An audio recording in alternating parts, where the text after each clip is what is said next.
My sister's voice sliced through the gala tent like she'd been rehearsing the line in front of a mirror. "Everyone, I want you all to meet my baby sister. She plays with sick dogs for a living." The string quartet behind her actually paused. I'm not exaggerating. The cellist looked up. A woman in emerald silk turned so fast her earrings spun. 300 people in black tie, and I could hear ice settling in the champagne buckets. My sister gave that little laugh she's been perfecting since we were kids, the one that sounds warm if you're not paying attention. She's a vet. Isn't that adorable? Ophelia always loved animals more than people. Polite chuckles. Someone behind me whispered, "Oh, that's sweet." Sweet.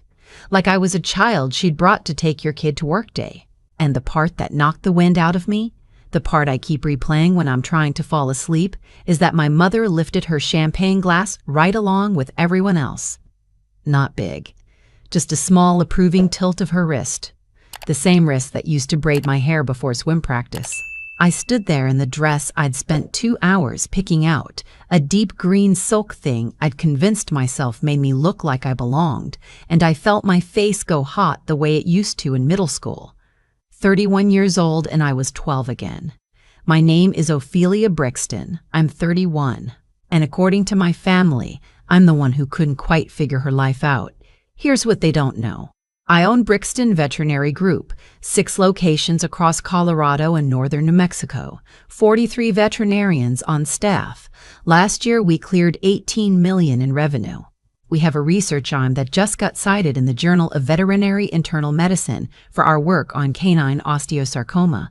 I personally did the surgery on the governor's golden retriever last spring. There's a photo of me and the dog hanging in his office. He calls me twice a year just to thank me. But sure, I play with sick dogs. I never told my family any of this. Not the revenue, not the research grants, not the fact that I bought my mother's house outright 2 years ago through a holding company so the tax bill wouldn't crush her, and she still thinks the property tax assessor made a mistake in her favor. I had this idea, and I know how naive it sounds when I say it out loud, that one day my family would just see me, without a number attached. They'd love their daughter and sister because she was their daughter and sister, not because of what was in her bank account. Spoiler, they didn't. My sister Genevieve is 34. She works in what she calls wealth management, which in our family translates to the smart one. She's the one who got the corner office, the husband with a jaw, the house in the historic district. Mom has been calling her my polished girl since Genevieve made junior partner at 26. Every Christmas dinner, every Sunday phone call, every birthday card somehow loops back to Genevieve's clients, Genevieve's bonus, Genevieve's renovated kitchen. And me? Oh, Ophelia's still doing her little animal thing. It's not a little thing, Mom. I've explained this to her maybe 400 times. I'm a board-certified veterinary surgeon. I run a regional chain. Last quarter, we performed 940 surgeries. That's nice, sweetheart, but don't you ever want to do something where you wear real clothes? I gave up trying years ago. Some battles you fight and some battles teach you that the other person was never actually listening. Genevieve called me 3 weeks before her gala. The Sterling Foundation Annual, she kept calling it, like the words had little capital letters built into them. She wanted me there. That should have been my first warning. Genevieve never wants me anywhere near her social life. I'm the embarrassing relative she introduces with a slight wince. But she said, this is a really important night for me. Big donors, old money. Please do not bring up the dog stuff too much, okay? Just say you're in healthcare." In healthcare? Like I was lying. I should have said no. I should have said a lot of things. But here's my problem. I love my sister. Somewhere underneath the polish and the practiced laugh is the kid who let me sleep in her bed when I had nightmares. Who taught me how to shade my legs without slicing my ankle? Who told a boy in 8th grade that if he made fun of my braces one more time, she would make sure he regretted it. So I said yes, because apparently I am still hoping that girl is in there. I spent 4 days picking out the dress. Not too much, because Genevieve would mock me for trying. Not too little, because then I'd be the slop who couldn't be trusted in public. I landed on the dark green silk, low heels I could actually walk in, and a pair of pearl drops my grandmother left me. When I drove up to the venue, I almost laughed. The Larkspur Botanical Conservatory. the one with the new south wing, the one with the koi pond that runs along the entrance walk, the one with the donor wall where they list the families who funded the Children's Discovery Garden. I know all of those features intimately because I funded the Children's Discovery Garden anonymously 2 years ago in honor of my grandfather, who used to take me to the conservatory when I was 6 and who once told me I had healing hands. There's a small bronze plaque near the south entrance that says, "In memory of Henry Brixton." I walked past my own grandfather's name to attend my sister's party. I grabbed a glass of something sparkling and tried to find a corner of the tent where I could just breathe. That's when I saw my mother making her entrance. She walked straight to Genevieve like a moth to a porch light, hugged her for what felt like a full minute, and then noticed me. I got a small wave, the kind of wave you give a coworker you don't really know. "Hi, Mom. Honey, you came." Good. That was it. "My business is doing well, Mom. I just hired 3 new associates. We're opening a 7th location in Albuquerque. But yes, let's talk about Genevieve's centerpieces." That's when I felt the tap on my shoulder. It was Bryce, my ex, the one I dated for 2 years in my late 20s. The one who left me a voicemail on my 28th birthday explaining that he just couldn't see a future with someone who came home smelling like wet Labrador. He had clearly invested in some kind of cosmetic procedure since I'd last seen him. I'm not a dermatologist, but I am a doctor, and I can tell you that whatever was happening on his forehead was not occurring in nature. Ophelia. "Wow, you look the same." "Thank you, Bryce." "You look smoother." He didn't catch it. He never did.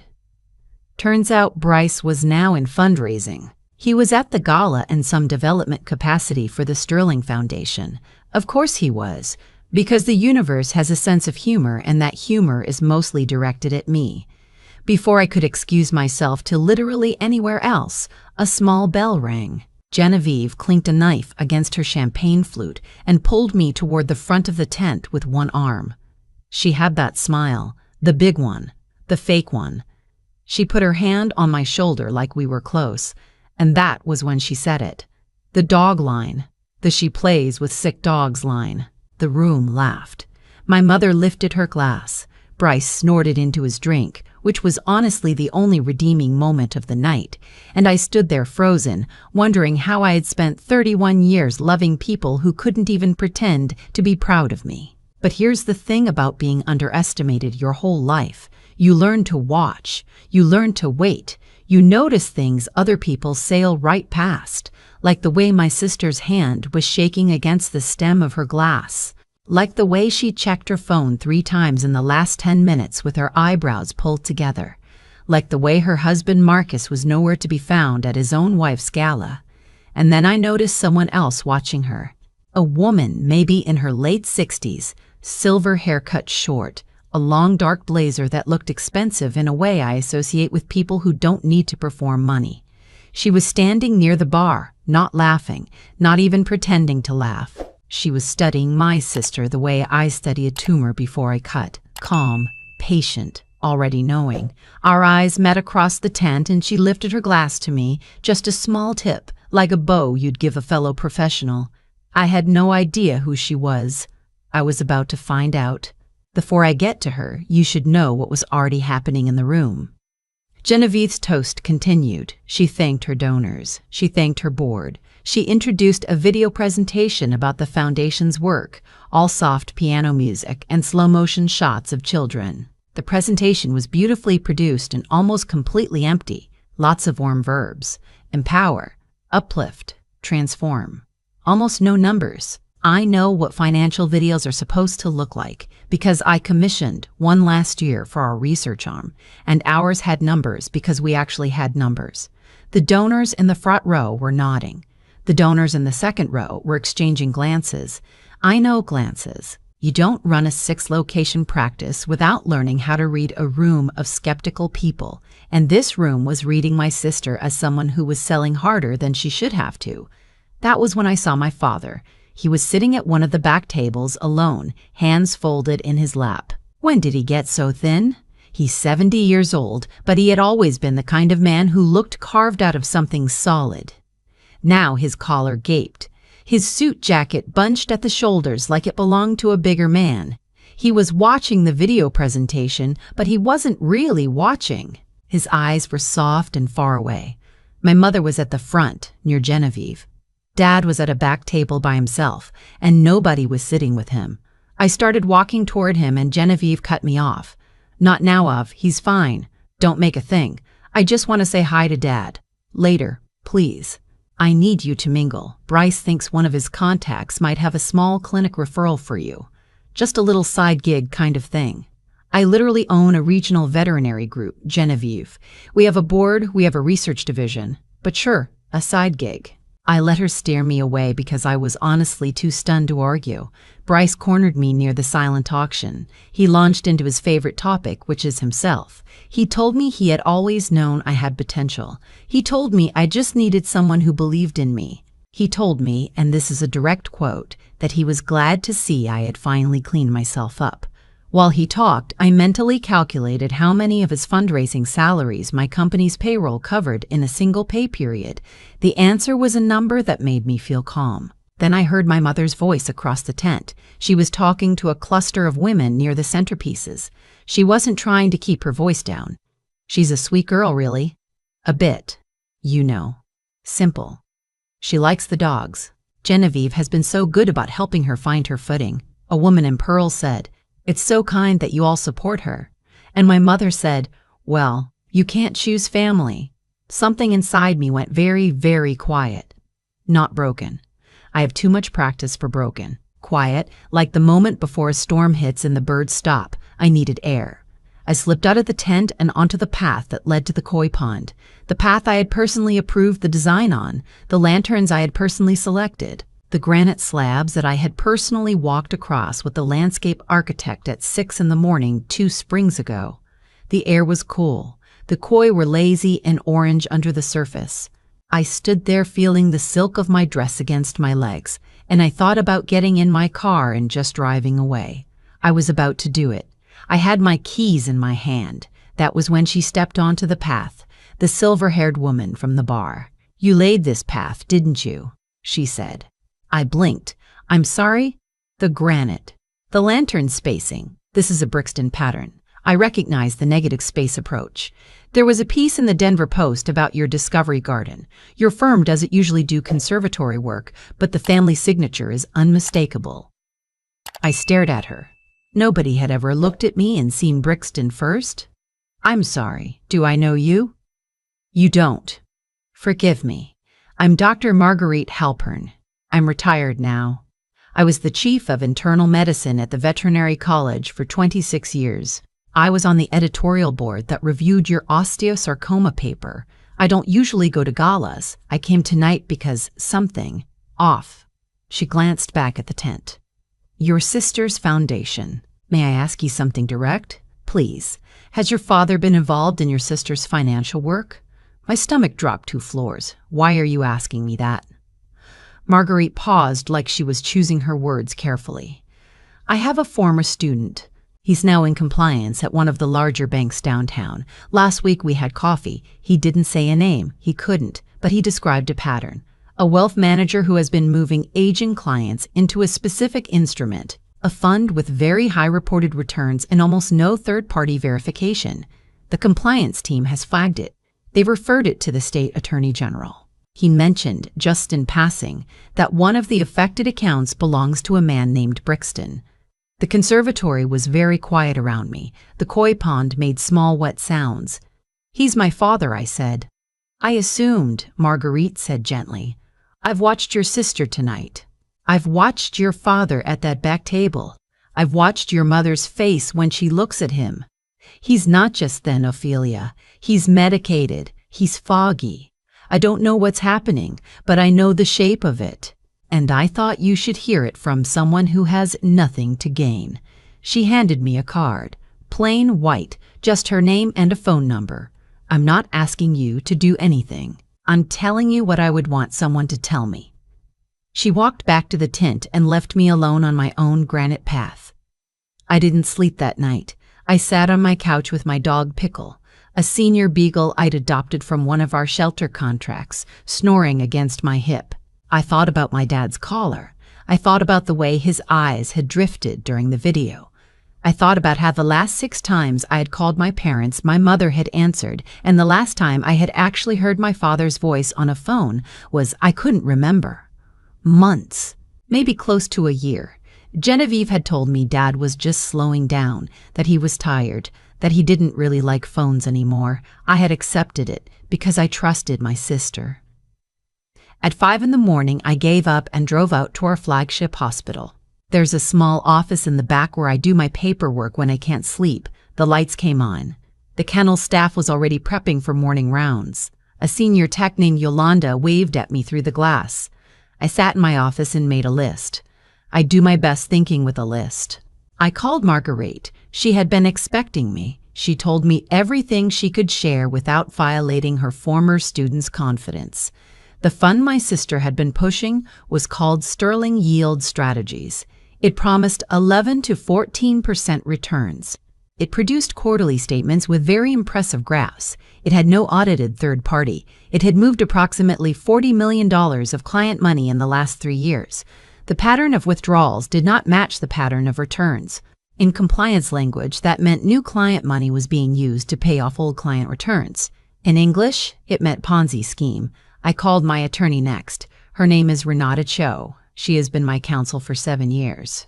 She has talked me down from firing people in anger and talked me up into asking for things I deserved. When I told her, she went very quiet. Ophelia, if this is what it sounds like, your sister is looking at federal charges. And if your father's accounts are involved without his informed consent, that's a separate state-level matter. Elder financial exploitation. That can stack, I know. I'm going to give you a name. Frank Esposito, forensic accountant, retired FBI. He works freelance now. He's expensive and he is fast and he doesn't talk. Hire him today. I called Frank from the parking lot of my hospital at 7 in the morning. He was eating a breakfast sandwich. I could hear it. He listened for 9 minutes without interrupting. Then he said, "Send me what you have, 2 weeks. Maybe 10 days if I get lucky on the bank subpoena." We don't have a subpoena. I have friends. He hung up. While Frank worked, I worked. I drove down to my parents' house on a Sunday afternoon.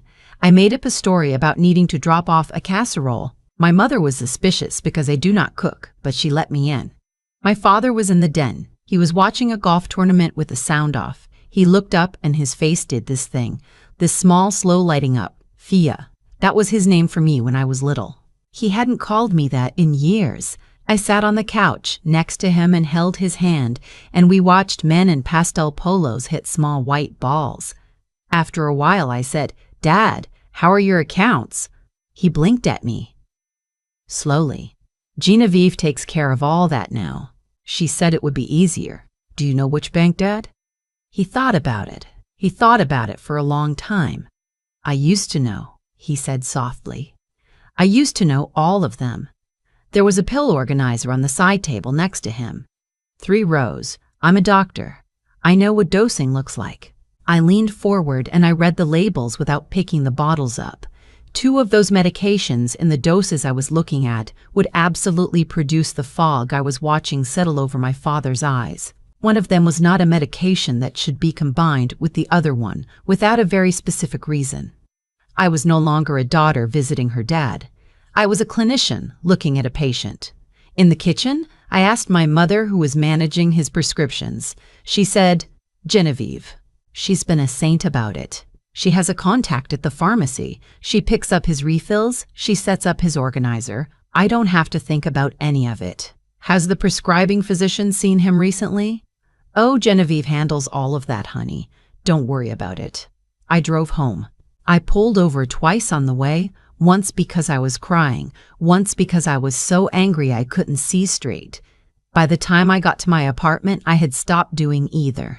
I had moved into the place I go when I'm operating on something that scares me. Cold, steady, slow hands. Frank Esposito called me 10 days later, like he'd promised. He had been busy. The number he gave me was $732,000. That was what Genevieve had moved out of my father's accounts over the last 2 years and into Sterling Yield Strategies. There was also a home equity line of credit on my parents' house, $240,000 drawn against it. My father had signed for that line of credit 8 months ago, on a day when, according to a copy of his calendar I had now obtained, he had a doctor's note in his file describing him as not a reliable historian. Genevieve had been listed as a co-signer and witness. There is also a life insurance policy, whole life, value about $110,000. It had been cashed out 4 months ago. My father's signature on the form did not match his signature from any document older than 2 years. I sat in my office with Pickle snoring under my desk, and I read Frank's report twice. Then I closed it, and I put my hand flat on top of it, and I let myself cry for exactly 4 minutes, because I had a meeting at 1, and crying makes my eyes puffy. Then I called Renata. Then I called Marguerite. Then I called the office of the State Attorney General's Elder Fraud Division and asked to speak to whoever was handling Sterling Yield strategies. The woman who picked up was named Investigator Ramos. She listened. She took notes. She said, "Dr. Term, Brixton, you have just made my next 6 months a lot easier. Don't tell anyone in your family that you called me." "I won't. We have been building this case for 14 months. We are very close. I am going to ask you to be patient and very careful for a few more weeks." "Can you do that?" "Yes." "Good. We may also want to coordinate with you on timing. I will be in touch." For the next 3 weeks, I became the world's most loving sister. I called Genevieve. I texted her thoughtful questions about the gala. I sent flowers to her assistant. I asked Marcus how his squash league was going. I called my mother and said I had been doing some thinking and I wanted to be more supportive of Genevieve. My mother almost cried. "Oh, Pelia, that is so mature of you." Genevieve was suspicious for about 36 hours, and then she got greedy. Because 3 weeks before, she had let something slip during the gala chaos. The Sterling Foundation was hosting a private investor preview at the conservatory. Top-tier donors only. A chance to hear about the next phase of Sterling Yield. 40 people. Closed event. She had not invited me. I asked if I could come. I told her I had been wanting to learn more about her work. I told her I might have a little money to put in, because the practice had had a decent year. She said yes so fast I almost felt sorry for her. I told Renata. I told Marguerite. I told Investigator Ramos. Ramos went very quiet on the phone, then said, "Doctor, that is a controlled environment, with most of the affected investors in the same room, including some who have been refusing to talk to us. If we did this there, we would not need a second pass. Are you willing to be in the room?" "Yes. I need to be very clear with you. You will not be wearing a wire. We are not asking you to do anything except be present. We will handle the rest. But your sister is going to know you were there when this happens. And there is no version of this that does not change your family forever." Investigator Ramos. My family was already this. I just didn't have the paperwork. The night of the investor preview, I wore the green silk again.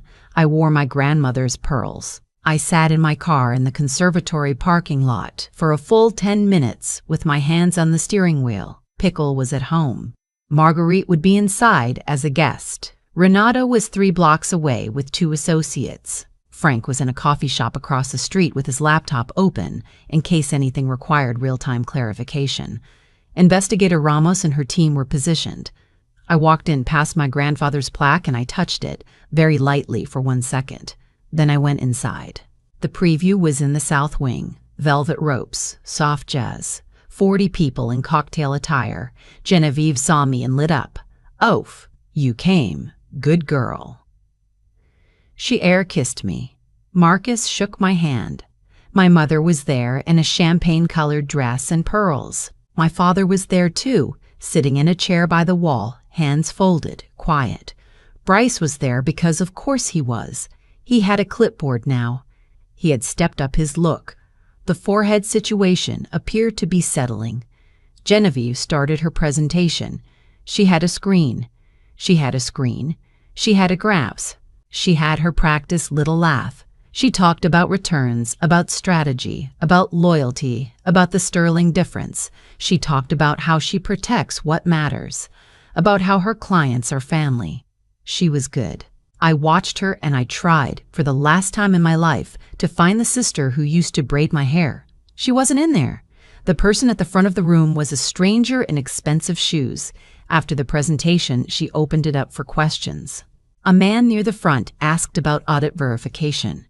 Genevieve smiled and said, "We work with a boutique firm that values discretion. Our clients prefer it that way." A woman in a navy jumpsuit asked about the SEC filings. Genevieve said, "Our structure is a private placement. We are not subject to standard registration." Someone in the back said, "May I ask about the redemption schedule?" That was Marguerite. Genevieve had not expected Marguerite to be there. I watched her recalibrate in real time. She gave a smooth answer about quarterly windows. Marguerite nodded politely. Then the side door of the south wing opened, and Investigator Ramos walked in with 2 officers. She did not raise her voice. She did not need to. 40 people went silent at the same time. Genevieve, Brixton Hale. Genevieve's mouth did a small thing. "Yes, we have a warrant for your arrest. The charges are aggravated securities fraud, conspiracy to commit wire fraud, and 2 counts of elder financial exploitation. Please put down the clicker and step away from the screen." For about 2 seconds, my sister was a child. Genuinely. I saw the 8-year-old who used to cry when our cat brought home birds. Then it was gone and she was the woman from the front of the gala again. "There is a mistake," she said. "There is a serious mistake." Her eyes scanned the room and landed on me. "Ophelia, tell them about our father." "I did," I said quietly. "I told them about our father." Marcus made a sound like he had been kicked. He turned to me. "What did you do?" "I didn't do anything, Marcus. I just stopped pretending I didn't see it."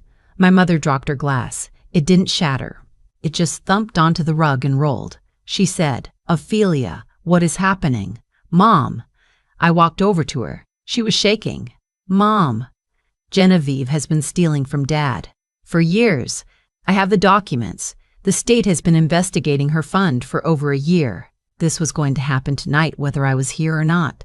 "I'm sorry," she said, "but she is the one who handles things." "I know," she said, "you are not capable. I know that too." My father had stood up from his chair against the wall. Slowly, carefully, he walked toward me 1 small step at a time. The whole room watched him and nobody said anything. He stopped in front of me and he reached up and put his hand on my cheek. "Faya." "Hi, Dad." I knew something. I knew something was wrong. I couldn't. "I know, Dad. It's okay.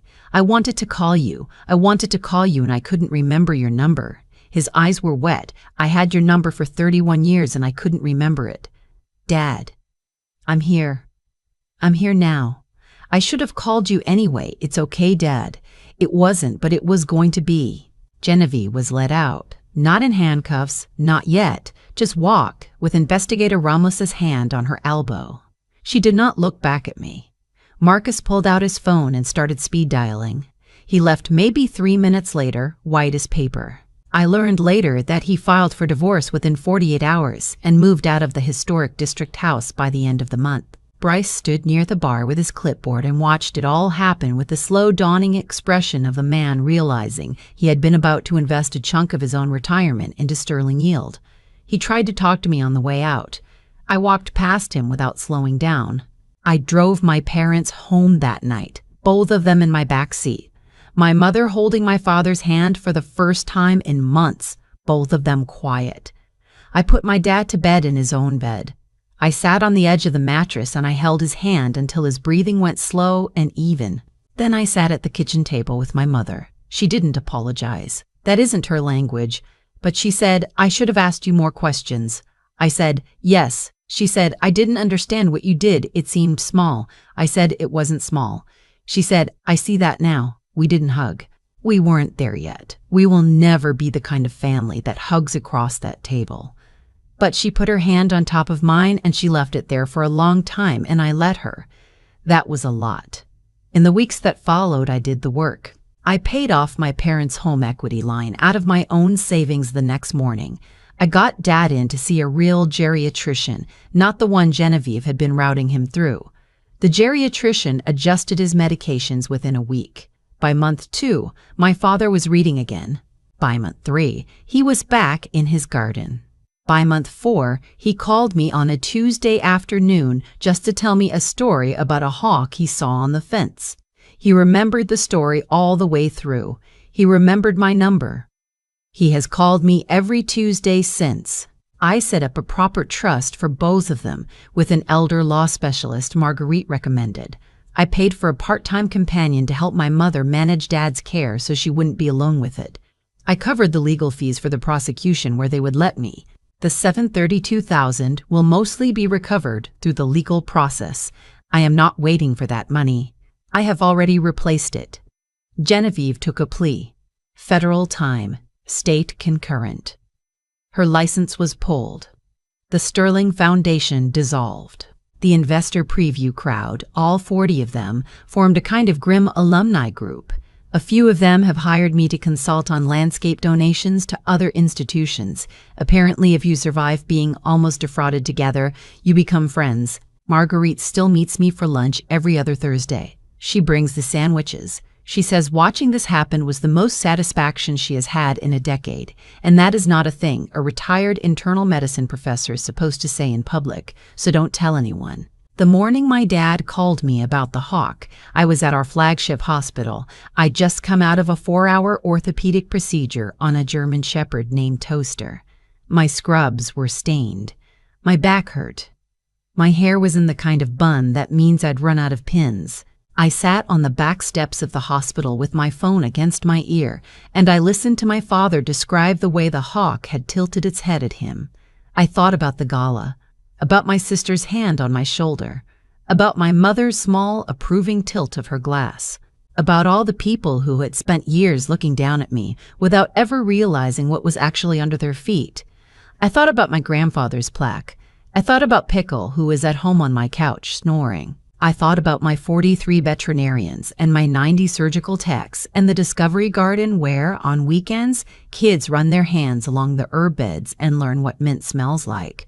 None of those people care what I wear. None of them care what my sister thought of me. They care that I do the work. They care that I show up. My phone buzzed. New consult. Owner asking if I personally take a case. I told my dad I loved him. He told me he loved me back. Easy, like the words had been waiting in his mouth for a long time. I hung up. I stood. I went back inside. Some people spend so much time deciding who is small and who is important that they never notice they are the ones losing track. I keep my hands clean by washing them often. I keep my heart clean by doing the work. The work is the answer. It always was. I've thought about that night at the Larkspur Conservatory more times than I can count. And the thing that stays with me isn't the cuffs on my sister or my mother dropping her glass. It's my father walking across that room one slow step at a time to put his hand on my cheek. Because that moment told me everything about how this had happened and how it was always going to end. Genevieve didn't wake up one morning and decide to steal $700,000 from our dad. She built that decision over 20 years, one small permission at a time. Every time my mother called her the polished one and called me the simple one, that was a brick. Every time someone laughed at the dog joke and nobody at the table said stop, that was a brick. Every time she got away with a small lie, the next lie got easier. Causes have effects. We forget that because the causes are usually quiet and the effects are usually loud, but the chain is always there. By the time my sister was forging signatures on a life insurance form, she had been practicing for 2 decades on smaller things, and nobody, including me, had ever said no to her face. I started to believe that what we call character is mostly just the long shadow of the small choices we made when nobody was looking. My father chose every Tuesday for 40 years to come home and ask my mother how her day was. My grandfather chose, when I was 6, to tell a quiet kid she had healing hands. Marguerite chose, in her 70s, to come to a gala she didn't want to attend because something felt wrong. None of those people were performing. They were just doing the next right thing in front of them over and over until the doing became who they were. I want you to take 3 things with you. The first is that being underestimated is not a wound you have to heal from. It is information. Pay attention to who keeps making you small and ask yourself quietly what they are afraid of. The second is to keep your mind sharp even when your heart is breaking. The night I read Frank's report, I cried for exactly 4 minutes, and then I went back to work because the people I loved needed me clear-headed more than they needed me devastated. Grief is real, but so is the clock. The third is that doing the work, the actual unglamorous daily work, is the only revenge that holds. Genevieve built her life on a story. I built mine on surgeries, on payroll, on showing up at 5 in the morning. When her story collapsed, there was nothing underneath it. When the worst night of my family's life came, my work was the floor I stood on. If anyone in your life is treating you like the simple one, like the side gig, like the embarrassing relative, please hear me. Keep your hands clean. Keep your records cleaner. Stay close to the people who see you. The truth is patient, and it is usually already on its way.